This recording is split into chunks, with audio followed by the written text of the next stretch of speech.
बोधकथेचं नाव आहे निस्वार्थी साधू. समाजसेवा हीच ईश्वरसेवा, ही पटवून देणारी मराठी बोधकथा. रामपूर नावाचं गाव होते. त्या गावात सर्व काही खुशाल चालले होते.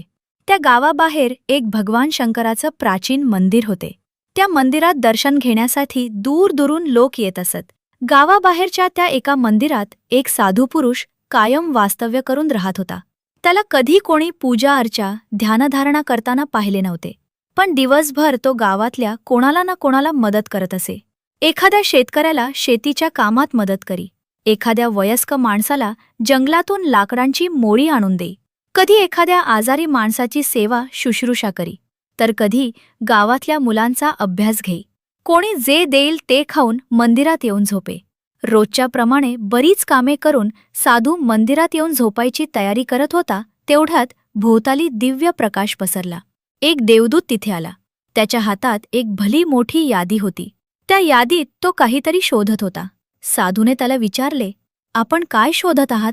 देवदूत म्हणाला, ही श्रेष्ठ भक्तांची यादी आहे, ज्यांनी आपले सारे जीवन परमेश्वराला समर्पित केले आहे.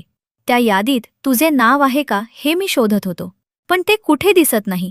साधू ते ऐकून हसला. शांतपणे झोपायला निघून गेला. दुसऱ्या दिवशी पुन्हा असाच प्रसंग घडला. यावेळी देवदूत एक वेगळी यादी घेऊन आला होता. यावेळी साधूने उत्सुकता दाखवली नाही. तेव्हा तो देवदूत म्हणाला, ही यादी अशा व्यक्तींची आहे की जे देवाचे लाडके आहेत. त्या यादीत तुझे नाव पहिले आहे. तात्पर्य: समाजसेवा हा परमेश्वराची भक्ती करण्याचा सर्वात उत्तम मार्ग आहे आणि निस्वार्थपणे सेवा करणारा नक्कीच देवाला आणि सर्वांना आवडतो.